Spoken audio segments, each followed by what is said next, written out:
اور بت پرستی کی ابتدا کیا ہے اس کو ملاحظہ فرمائیے کہ ان بتوں کی کیا حقیقت تھی. عقل انسانی نے کیوں انہیں معبود یقین کر لیا. صنم پرستی یعنی بت پرستی کا رواج اہل تحقیق کے نزدیک دو طریقوں سے ہوا. پہلا طریقہ سابئین نے اختیار کیا. سابئین یعنی ان کا یہ عقیدہ تھا کہ اجرام سماوی ستارے جو ہیں، چاند سورج تارے، یہ بھی جاندار اور ذی روح ہیں اور ان کا تعلق اس عالم دنیا سے بھی ہے. اس کائنات ارضی کے اندر جو مختلف اقسام کے تغیرات یعنی چینجز ہوتے رہتے ہیں دنیا میں، مثلا ولادت ہوتی، موت، پیدائش، موت، برتھ، ڈیتھ، ہیلتھ، بیماری، فتح، شکست، عزت، ذلت، روزی، کھانا پینا، کامیابی، یہ تمام چیزیں جو رونما ہوتے ہیں اس کا تعلق ان ستاروں سے ہوتا ہے، چاند سے، ستاروں سے، سورج سے ہوتا ہے. تو دراصل یہ اسی تعلق کی کرشمہ سازی ہے. جب ان کے ذہن میں یہ عقیدہ راسخ ہو گیا تو وہ ان کی عبادت کی طرف راغب ہوئے.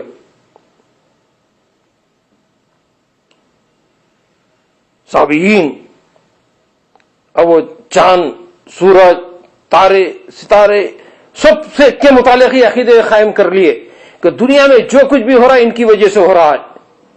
اب یہ ان کا عقیدہ بن گیا تو وہ ان کی عبادت کی طرف راغب ہو گئے. لیکن یہ اجرام جو ہے ان کی رسائی سے بالاتر تھے، ان تک پہنچ نہیں تھی، آؤٹ آف ریچ تھے. یہ چاند تک نہیں پہنچ سکتے تھے، سورج تک نہیں پہنچ سکتے تھے، تاروں تک نہیں پہنچ سکتے تھے، ستاروں تک نہیں پہنچ سکتے تھے، یہ فلکیات تک نہیں پہنچ سکتے تھے، یہ آسمان کی ان تمام چیزوں کی طرف. تو ان میں سے بیشتر ان کی آنکھوں سے اوجھل تھے بس، لہذا انہوں نے ان کے ناموں پر بت بنا کر سامنے رکھ لیا. اب یہاں سے بت پرستی کی شروعات ہو رہی ہے تاکہ ان کے ذکر و تصور کی رسائی وہاں تک ہو سکے. چنانچہ اس طرح بت معروض وجود میں آئے اور پھر ان کی پوجا شروع ہو گئی. مذاہب باطلہ میں سے سب سے قدیم مذہب انہی سابئین کا ہے. سابئین جو اسٹارز کی، چاند کی، سورج کی، ستاروں کی، ان فلکیات کی عبادت کیا کرتے تھے اور قریب کرنے کے لیے ان کے بت بنا لیے، مجسمے بنا لیے. تو اس طرح سابئین کے ذریعے یہ بتوں کا تصور وجود میں آ گیا. اصنام پرستی کی ابتدا کے اسباب کے سلسلے میں حضرت سیدنا نوح علیہ السلام کے زمانے کا ایک واقعہ بھی خاص اہمیت کا حامل ہے. اب یہ بت پرستی کی دوسری شکل دیکھیں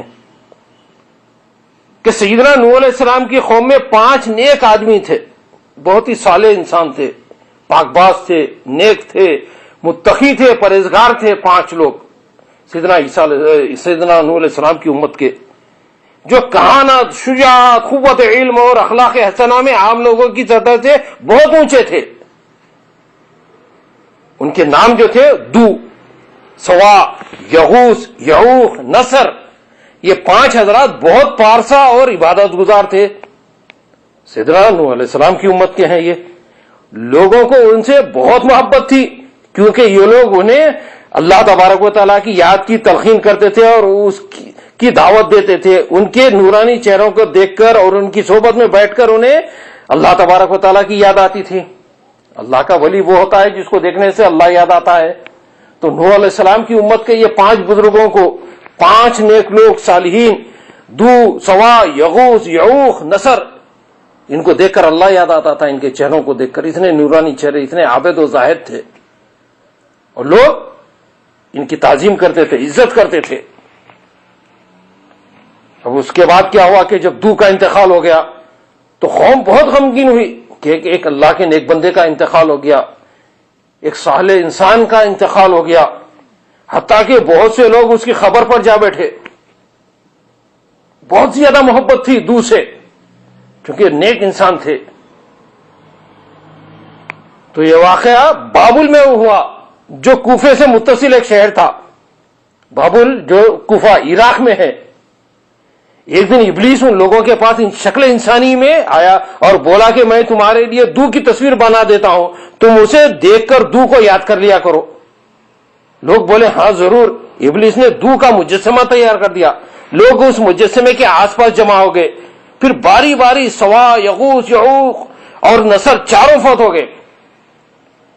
تو ابلیس نے کیا کیا؟ دو کا مجسمہ بنا کے دے دیا. لوگ ان کے ذہن میں بت پرستی نہیں تھی، وہ تو صرف تعظیم کرنا چاہتے تھے.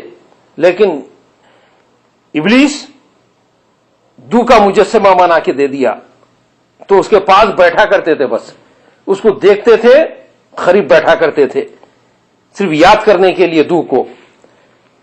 لیکن پھر رفتہ رفتہ ہر ایک کو موت کا مزہ چکنا ہے، کل نفس ذائقۃ الموت، ہر ایک کو موت کا مزہ چکنا ہے. تو بعد میں سواکا، یغوث، یعوق اور نصر چاروں ایک بعد دیگر فوت ہوتے چلے گئے.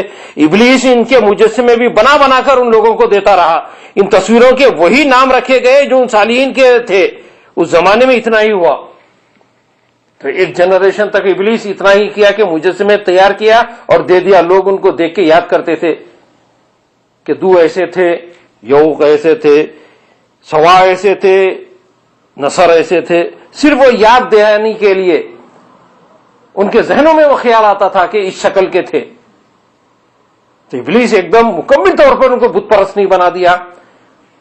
کیونکہ بت پرستی آہستہ آہستہ، کسی میں بگاڑ جب آتا ہے تو رفتہ رفتہ بگاڑتا ہے. ابلیس جو ہے اچانک مکمل طور پر نہیں بگاڑتا ہے، ماحول پہلے پیدا کر دیتا ہے، اس کے بعد تدریجیاً ایک ایک بگاڑ پیدا ہوتا ہے. آج امریکہ، برطانیہ، آسٹریلیا، کینیڈا، یورپی ممالک میں لوگ جا رہے ہیں، برسوں سے ہیں وہاں پر. جو لوگ ابتدا میں پہنچے ہیں وہ اپنا مذہبی ماحول کے ساتھ پہنچے اور وہاں اس ماحول سے مکمل طور پر متاثر نہیں ہوئے، جزوی طور پر متاثر ہوئے. اس کے بعد ان کی اولاد ہوئی، وہ ان سے زیادہ متاثر ہونے لگی. ماں باپ کی تربیت نے کچھ ان کو سہارا دیا، کچھ کنٹرول میں رہے، کچھ اسلامی مزاج باقی رہا، لیکن ماحول کا بھی اثر وہ کچھ قبول کرنے لگے اور گھر کی تربیت بھی ان پر اثر ڈالنے لگی. لیکن رفتہ رفتہ یہ ہوا کہ ماحول میں ڈھلتے چلے گئے اور ماحول کو اپنانے لگے. تو ایک عرصے کے بعد یہ ہوتا ہے کہ مذہبی ماحول مکمل ختم ہو جاتا ہے اور وہاں کا جو کرسچن ماحول ہے اس کو اختیار کر لیتے ہیں. تو اچانک تبدیلی نہیں آتی ہے، بلکہ رفتہ رفتہ بگاڑ جو ہوتا ہے ایک نسل کے بعد تمام چیزیں ختم ہو جاتی ہے. تو ابلیس نے سیدنا نوح علیہ السلام کی ان 5 بزرگوں، 5 اولیاء کے جو ہے پہلے مجسمے تیار کیا اور وہ مجسمے دیکھتے رہے. لیکن جب یہ لوگ ختم ہو گئے اور ان کی اولاد کا زمانہ آیا تو ابلیس ان سے بولا کہ تمہارے باپ دادا ان تصویروں کو پوجتے تھے، تمہیں بھی ان کی تقلید کرنی چاہیے. چنانچہ یہ لوگ بھی تصویر کے پجاری بن گئے. اصل کو تو نہیں بگاڑ سکا ابلیس، نسل کو بگاڑ دیا.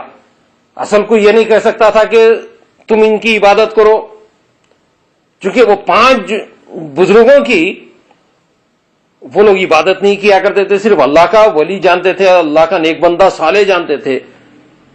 تو ابتدا میں انہیں صرف ذہن خراب کرنے کے لیے مجسمے دے دیا، لیکن آنے والی نسل، ان کی جو نسل ہوئی، ان کے ذہن میں یہ بات ڈال دیا کہ یہ لوگوں کی عبادت کیا کرتے تھے. تو لہذا وہ لوگ کیا عبادت کرنے لگ گئے، پجاری بن گئے. وہ تو بعض لوگ اپنے گھروں میں غیر ضروری کتابیں رکھنے کے عادی ہوتے ہیں. کسی بھی مذہب، مسلک، عقیدے کے کتابیں رکھ لیتے ہیں.